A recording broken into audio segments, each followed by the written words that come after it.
चंदनपुर नामक गांव में कहीं दूर से एक गुरुजी आए थे। वह लोगों की समस्या का हल करते थे।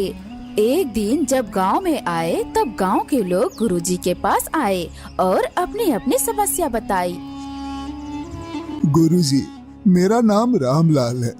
पिछले कई सालों से मेरी फसल खराब हो रही है। खेत में मेहनत तो बहुत करता हूँ, लेकिन कोई न कोई मुसीबत आ ही जाती है। कृपया करके बताएं कि मेरे इस दुख का अंत कब होगा गुरुजी, कब होगा बताएं। पुत्र, तुम्हारे जीवन में कुछ कठिन समय लिखा है, लेकिन तुम्हारे प्रयास तुम्हें इस मुसीबत से निकालेंगे। अगले कुछ दिनों के बाद से शुभ दिन शुरू होगा। तब तक मेहनत करते रहो और हर शनिवार को शनि देव को जल चढ़ाओ, सब ठीक होगा। बाबा जी, मेरे पति हमेशा बीमार रहते हैं। घर की हालात दिन ब दिन खराब होती जा रही है। बच्चों को 2 वक्त की रोटी भी दुश्वार हो गया है। कृपया करके कोई रास्ता बताइए। पुत्री, चिंता मत करो। अपने पति को हर रोज काढ़ा पिलाओ और अपने घर के अंदर दीप जलाओ और भगवान का नाम जपो। ईश्वर की कृपा से तुम्हारे दुख खत्म होंगे।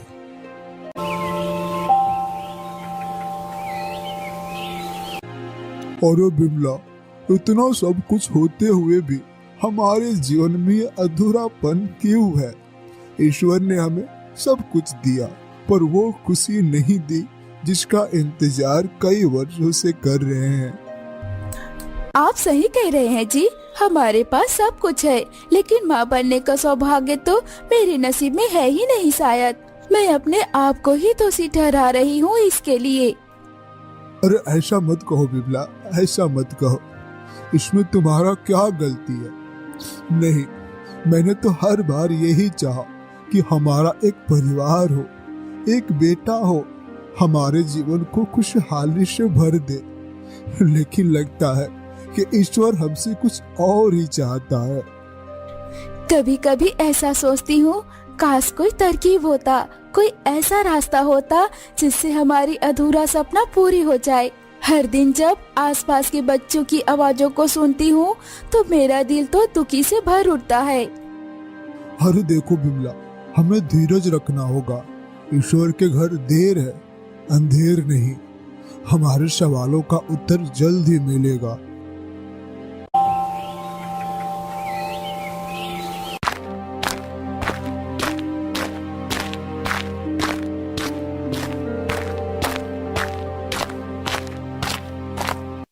अरे सेठ जी, क्या आपने एक संदेश सुनी? कौन सी संदेश मोहन? सेठ जी, सुना है कि गांव के बाहर एक बहुत ही आत्मज्ञानी गुरुजी आए हुए हैं। लोगों का मानना है कि उनकी बोली हुई हर एक बात सही हो जाती है। जो भी अपनी परेशानी को लेकर उनके पास आते हैं, वो हर समस्या का समाधान लेकर ही जाते हैं। क्या ये सच है मोहन? कौन है गुरुजी और कहाँ रुके हुए हैं? सेठ जी, वो बड़े बरगद के पास जो कुटिया है वहाँ रुके हैं, जहाँ सब लोग अपनी परेशानी लेकर जाते हैं। कल मैंने अपने पड़ोसी के गांव के बारे में सुना जो उनके पास गए थे। गुरुजी ने उससे ऐसा तरकीब बताया कि उसकी कई सालों पुरानी परेशानियां भी ठीक हो गई। अरे बिमला, सुना तुमने? शायद यही हमारे प्रश्न का उत्तर हो। चलो, हमें शीघ्र ही गुरुजी के पास जाना चाहिए। हाँ जी, अगर वो गुरुजी इतना शक्तिशाली है तो हमें उनसे मिलकर शीघ्र ही आशीष लेनी चाहिए। हो सकता है हमारी जिंदगी का सबसे बड़ा मुसीबत भी खत्म हो जाए। अरे मोहन, शीघ्र ही जाने की तैयारी करो। हम गुरुजी के दर्शन के लिए अभी ही जाएंगे। जैसी आपकी आज्ञा सेठ जी, मैं अभी इंतजाम करता हूँ।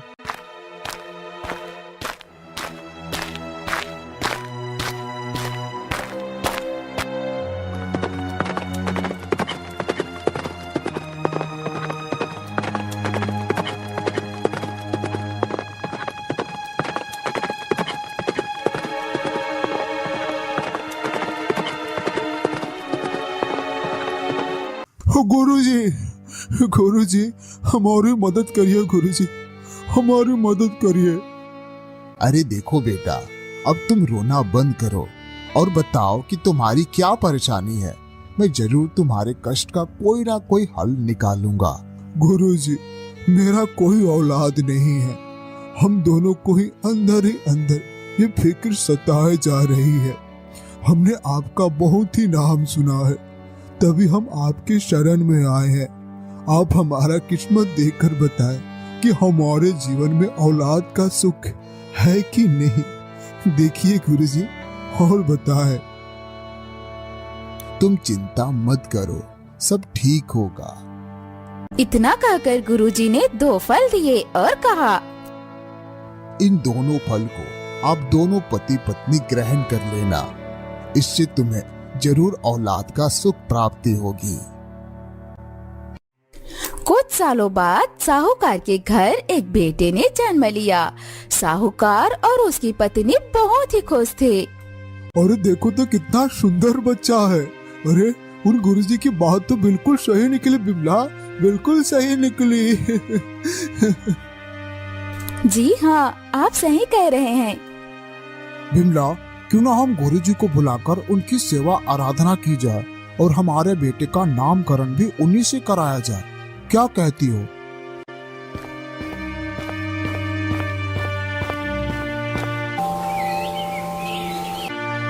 गुरुजी, आप हमारे बेटे का भविष्य देखकर बताइए ना कि हमारा बेटा जीवन में क्या करेगा।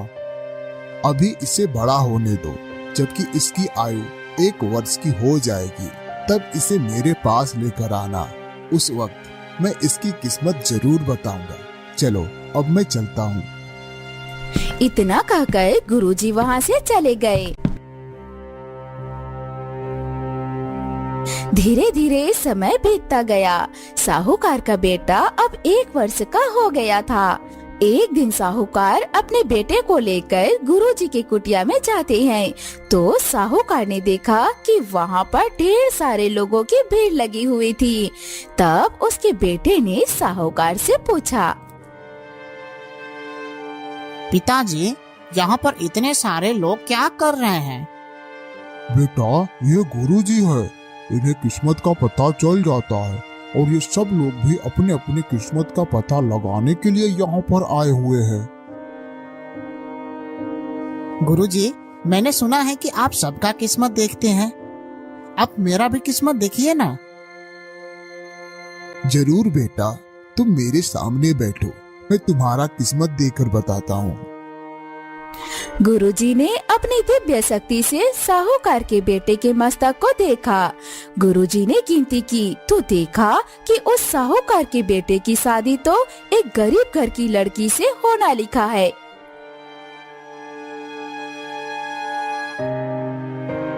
अरे अब क्या होगा? ये बालक तो एक बड़े ही ऊंचे घराने का लड़का है और उसका शादी एक गरीब घर की लड़की से होगा। गुरुजी ने ये सारी बातें उस साहूकार को बता दी। साहूकार ने जब ये सारी बातें सुनी तो कहने लगा, क्या? नहीं नहीं, मैं ऐसा नहीं होने दूंगा। पूरे शहर में मुझसे बड़ा धनी आदमी कोई नहीं है। अरे लोग मेरे सामने नमस्कार करते हैं। एक इतने ऊंचे घराने का मेरा बेटा अगर गरीब घर की लड़की से शादी करेगा तो मेरी आदर तो मिट्टी में मिल जाएगी। नहीं नहीं, मैं ऐसा कभी नहीं होने दूंगा। लेकिन क्या आप बता सकते हैं कि उस गरीब किसान का घर कहाँ पर है? इसके बाद उन गुरुजी ने और गहराई से देखा और जब उन्होंने गिनती की तो पता चला इस शहर से कुछ दूरी पर जंगल के किनारे एक किसान का परिवार रहता है और उनके परिवार में अब तक 4 बेटियों का जन्म हो चुका था और जो किसान की तीसरी बेटी है जिसकी उम्र मात्र 1 साल है, जिसका नाम किसान ने पूजा रखा है। आपके बेटे का शादी उसी लड़की से होगा, ऐसा तुम्हारे बेटे की किस्मत में लिखा है। अब तो मैं अपने बेटे का किस्मत को जरूर बदल दूंगा और मैं इसमें योग्य भी हूँ। जब मैं अपने बेटे का किस्मत को जान ही लिया तब तो मैं इसे बदल सकता हूँ ना। अच्छा ठीक है गुरुजी, अब मैं भी देखता हूँ कि किस्मत बड़ा है या मैं बड़ा हूँ।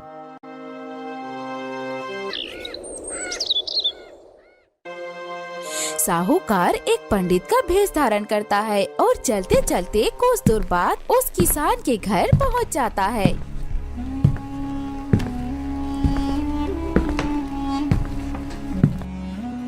मुझ जैसे गरीब की झोपड़ी में आप आए हैं, ये तो मेरे लिए मंगल की बात है।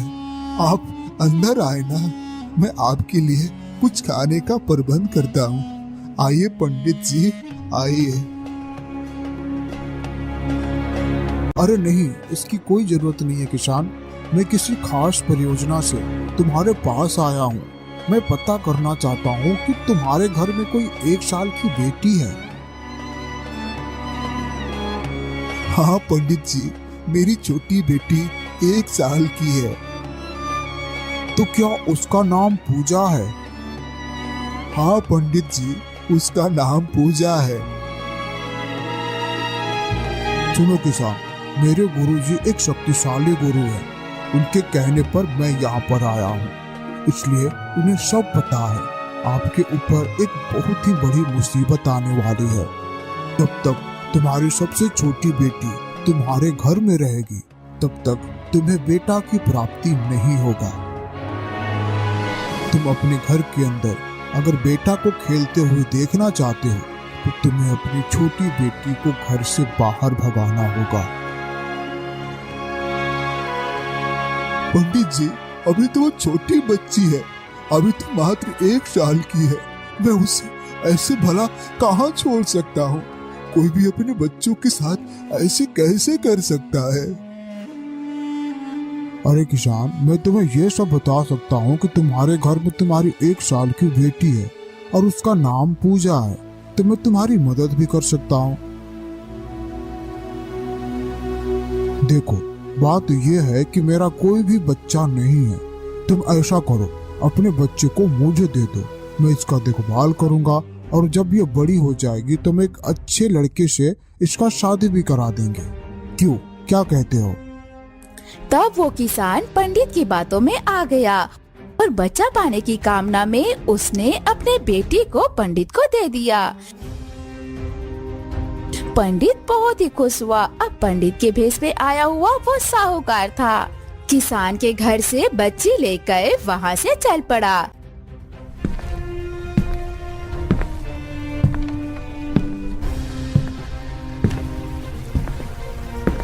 चलते चलते कुछ दूर जाने के बाद वो सोचने लगा, अगर मैंने इस बच्ची को मार दिया तो हम पर शिशु हत्या का श्राप लगेगा। तो मैं ऐसा करूं कि इस छोटी बच्ची को एक लकड़ी के बक्से में रखकर नदी में तैरा देते हैं। इस प्रकार से हमें इससे छुट्टी मिल जाएगा और मुझे शिशु हत्या का श्राप भी नहीं लगेगा। मुझे क्षमा करना छोटी बच्ची, ये सब करने पर मैं मजबूर हूँ। मेरा पुत्र तुम्हारे वजह से गरीब हाल में नहीं जी सकता। अब साहूकार का चिंता खत्म हो गया था कि उसके पुत्र का शादी एक गरीब लड़की से नहीं होगी। बेफिक्र होकर साहूकार अपने घर लौट आया। इधर भाग्य ने ऐसा मोड़ लिया कि वो लकड़ी का बॉक्स जिसमें बच्चा रखा हुआ था नदी में बहता जा रहा था। बहुत दूर पहुंचने पर गंगा नदी में एक स्वामी गंगा स्नान करने आए थे। जब उन्होंने देखा कि नदी में एक लकड़ी का बॉक्स बहता हुआ उनकी तरफ आ रहा है, तो उन्होंने तुरंत उस लकड़ी के बॉक्स को पकड़ लिया। अरे इतना छोटा बच्चा, कैसे लोग हैं जो इस पानी में फेंक दिया। हे गंगा मैया, आपने मेरी पुकार सुन ली। ये बच्चा मेरी गोद भरने के लिए आपने भेजी है। ये मेरी जिंदगी की सबसे बड़ी खुशी की बात है।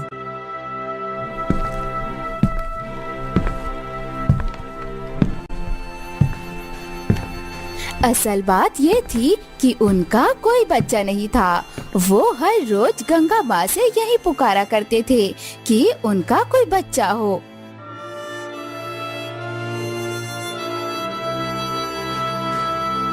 ये कौन है जी? अरे भाग्यवान, देखो मैं रोज गंगा माँ से पुकार करता था कि हमारे यहाँ बच्चा हो।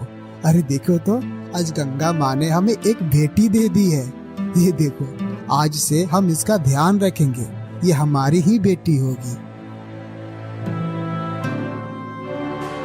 और फिर वो स्वामी और उनकी पत्नी उसका देखभाल करने लगे।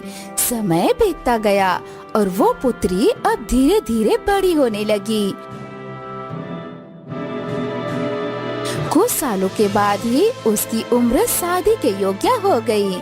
तब स्वामी की पत्नी ने स्वामी से कहा, सुनिए जी, अब हमारी बेटी शादी के योग्य हो गई है। आपको इसकी शादी की कोई फिक्र नहीं। इसके लिए कोई अच्छा सा लड़का खोजिए। और फिर स्वामी अपनी पुत्री के लिए योग्य लड़का का तलाश करने लगे। इस काम के लिए वो आसपास के कई शहरों में गए, पर बात नहीं बनी। फिर एक दिन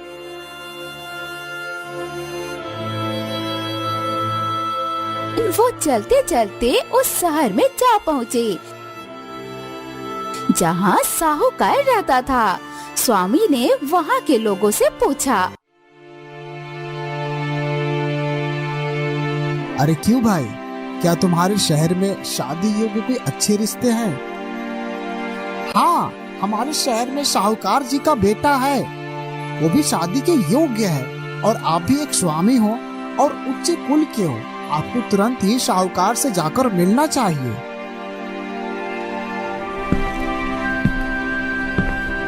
स्वामी ने साहूकार जी का घर ढूंढते हुए वहाँ आ पहुँचे।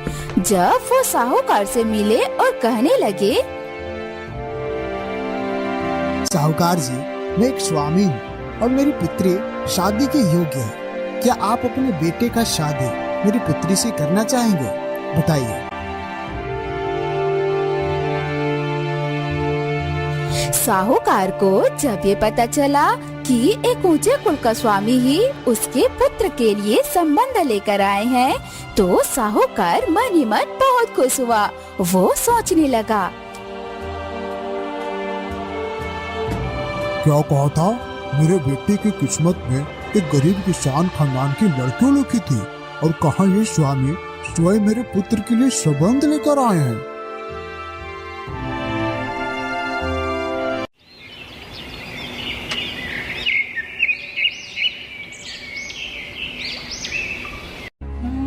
साहूकार तुरंत ही इस शादी के लिए तैयार हो गया। जल्द ही शादी की तैयारी शुरू हो गई और बड़े धूमधाम के साथ स्वामी की पुत्री, जिसका नाम पूजा था, उसकी शादी साहूकार के बेटे के साथ हो गई। देखा, मैंने अपने बेटे का किस्मत बदल दिया। जो उस गुरुजी ने कहा था, मैंने वो बदल दिया। लेकिन साहूकार ये नहीं जानता था कि भगवान का लिखा को कोई नहीं मिटा सकता, स्वयं ईश्वर भी नहीं मिटा सकते। जो जिसके किस्मत में लिखा गया है वो तो होकर ही रहेगा। इस तरह आज उस साहूकार के बेटे का शादी उस कन्या से हुआ जिसे साहूकार ने पानी में फेंक दिया था। साहूकार का बेटा एक खूबसूरत पत्नी पाकर खुश था और वो लड़की भी एक खूबसूरत पति पाकर खुश थी। और साहूकार इस बात से खुश था कि मैंने अपने बेटे की किस्मत बदल दिया।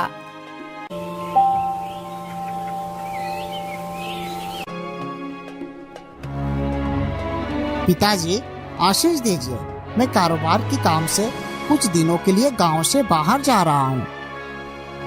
कुछ दिनों के बाद मैं वापस लौट आऊंगा। ठीक है बेटा, मेरा आशीष तुम्हारे साथ है। जाओ, अच्छे से जाना।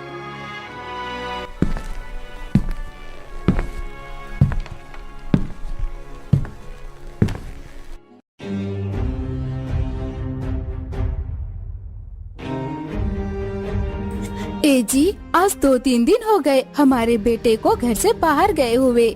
बहू भी अकेलापन अनुभव कर रही होगी। क्यों ना आप बहू को लेकर कुटिया में गुरुजी से मिलकर आए। ठीक है बिमला, मैं ऐसा ही करता हूँ। नमस्कार गुरुजी, मैंने किस्मत का लिखा हुआ बदल दिया। ये सुनकर गुरुजी हंसने लगे। साहूकार गुरुजी को हंसता हुआ देखकर पूछने लगा,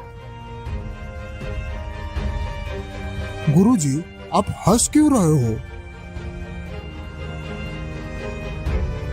ये वही लड़की है जिसको तुमने गंगा में फेंक दिया था। क्या ये वही कन्या है गरीब किसान की जिसे मैंने गंगा में बहा दिया था? फिर भी ये मेरे घर में बहू बनकर कैसे आ गई? बेटी, तुम अपने माता पिता की इकलौती पुत्र हो। पिताजी, मेरे असली माँ बाप तो बहुत दुष्ट थे। उन्होंने मुझे 1 साल की उम्र में ही नदी में फेंक दिया था और मेरे नए माता पिता हैं। उन्होंने मुझे नई जिंदगी दिया। जिस दिन से मुझे जिंदगी मिला है तब से वही लोग मेरे माता पिता हैं। जब साहूकार को यकीन हो गया कि वही किसान की बेटी है, तो साहूकार ने उस लड़की से छुटकारा पाने के लिए एक रास्ता निकाली और फिर वो अपनी बहू से बोला, बेटी, अगर तुम चाहती हो कि तुम्हारी पहला ही बच्चा पुत्र हो तो तुम्हें मेरे साथ नदी के पास चलना होगा। ठीक है पिताजी, मैं नदी के पास जाने के लिए तैयार हूँ। वो नदी के पास जाने के लिए तैयार हो गई। जब ससुर और बहू नदी के किनारे पहुँचे तो साहूकार ने अपने हाथ से एक अंगूठी निकाला और कहने लगा, बेटी, ये जो अंगूठी मेरे उंगली में है, ये मेरे गुरुजी ने दिए थे। ये कहकर साहूकार ने वो अंगूठी नदी में फेंक दी और कहने लगा, बेटी, मेरे गुरुजी ने कहा था कि जिस दिन तुम्हें ये अंगूठी मिल जाए उस दिन तुम अपने घर लौट सकती हो। अगर तुम्हें ये अंगूठी नहीं मिली और फिर भी तुम अपने पिता के घर गए या अपने ससुराल वापस आई तो तुम अपने पति से हाथ धो बैठोगी। इसलिए जब तक तुम्हें ये अंगूठी नहीं मिल जाती तब तक तुम इन दोनों जगहों में से कहीं नहीं जा सकती, ना ही अपने मायके और ना ही अपने ससुराल। यदि तुम मेरी बात मानोगी तो अवश्य ही तुम्हें बेटे की प्राप्ति होगी और तुम्हारा किस्मत भी बदल जाएगा।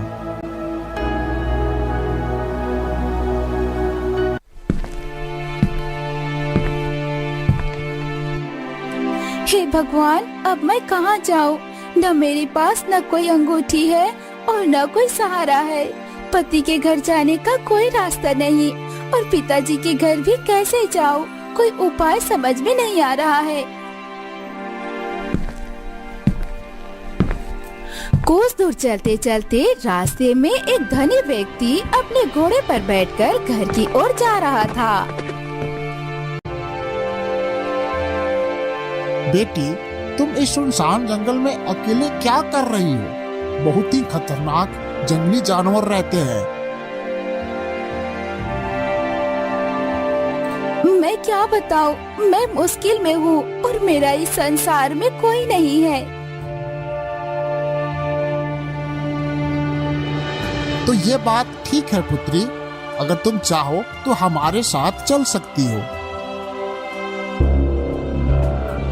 जब पूजा ने ऐसा सुना तो वो उसके साथ जाने के लिए तैयार हो गई। इस तरह से पूजा को उस धनी व्यक्ति ने अपने घर पर रख लिया।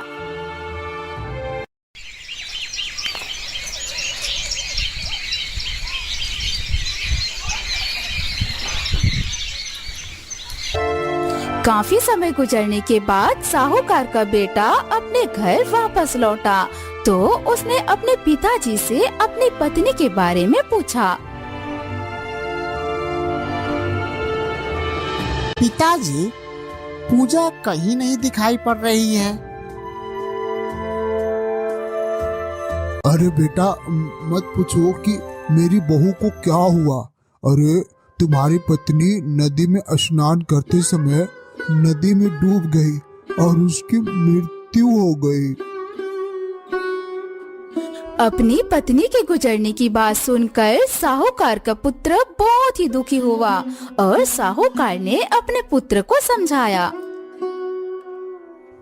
अरे बेटा, जो होना था वो हो गया, क्या ही कर सकते हैं। हमें आगे के बारे में सोचना चाहिए। बेटा भी अपने पिता की बात मान ली और फिर हुआ यूं कि जिस गांव में वह साहूकार रहता था, साहूकार के पुत्र के लिए उसी गांव से एक रिश्ता आया।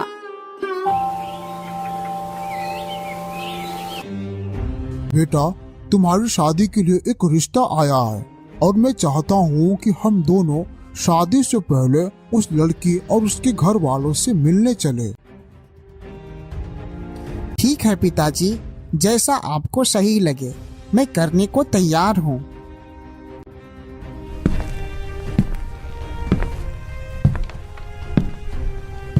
फिर साहूकार और उसका पुत्र दोनों उस धनी व्यक्ति के घर की ओर चल पड़े। अब उस अंगूठी का हाल भी सुनिए जो साहूकार ने नदी में फेंकी थी। हुआ ऐसा, वह अंगूठी मछली ने निगल लिया था। जब किसान काम करके घर की तरफ जा रहा था, तभी उसने देखा कि नदी के किनारे मछलियाँ उछल रही थी। तभी किसान ने सोचा, आज तो सब्जी लेने की जरूरत ही नहीं, क्यों ना मछली ही पकड़ लेता हूँ। किसान ने ढेर सारा मछली पकड़ लिया। क्यों ना बाजार में जाकर बेच दूं और कुछ पैसे भी मिल जाएंगे।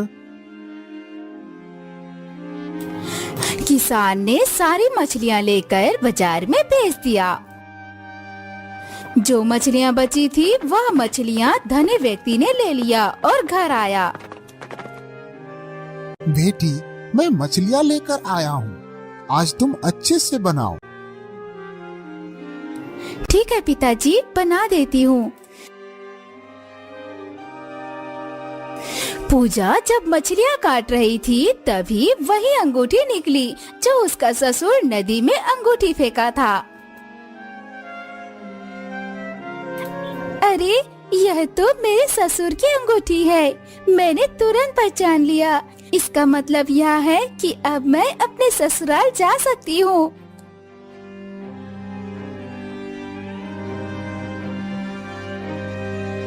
अरे ओ मेरे मित्र, कैसे हो? आज अचानक में कैसे आना हुआ? बहुत दिनों के बाद दिख रहे हो। अरे मेरे दोस्त, बस तुम्हारी याद आई और मैं चला आया। वह सभी अपने ही बातें करने लगे।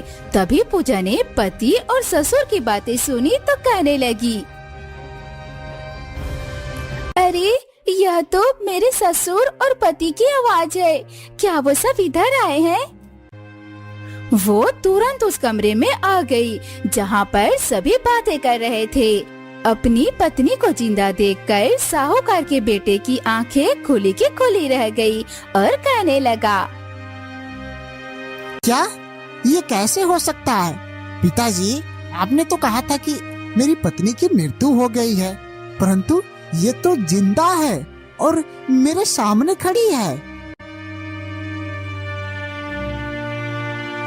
अपनी बहू को सही सुरक्षित अपने सामने देखकर साहूकार की आंखें फटी की फटी रह गई। कुछ समय के लिए वह बिल्कुल चुप हो गया और फिर कहने लगा, पुत्र, मैं तुमसे झूठ बोला था कि तुम्हारी पत्नी नदी में डूब गई। असल में ये तुम्हारी पत्नी है। मैं बहुत कोशिश किया कि किस्मत के लिखे को मिटा सकूं, परंतु मैं ऐसा नहीं कर पाया हूँ। इस लड़की को मैंने कई सालों पहले नदी में फेंक दिया था ताकि ये मर जाए, परंतु फिर भी इसकी विवाह तुम्हारे साथ हुई। विवाह होने के बाद मैं फिर से पूरा कोशिश किया कि ये तुम्हारी जिंदगी से दूर चली जाए, लेकिन फिर भी आज ये तुम्हारे सामने खड़ी है। मैं कितनी कोशिश कर लूं, लेकिन भगवान के लिखे हुए विधान को मैं नहीं बदल सकता पुत्र, नहीं बदल सकता। यह कहते हुए साहूकार की आंखों में आंसू भर आए और उसने अपने पुत्र से कहा, पुत्र, तुम्हारे किस्मत में लिखा था। मैं नहीं चाहता था कि एक गरीब किसान के गरीब खानदान की बेटी मेरी बहू बने, लेकिन इतना मेहनत के बाद भी मैं तुम्हारा किस्मत नहीं बदल सका। मुझे क्षमा कर दो पुत्र, मुझे क्षमा कर दो। तुम भी क्षमा कर दो बहू। घर वापस आया और फिर उसने सच्चे मन से उसे अपनी बहू स्वीकार कर लिया। अब से साहूकार और उसका परिवार खुशी खुशी जीवन बिताने लगे।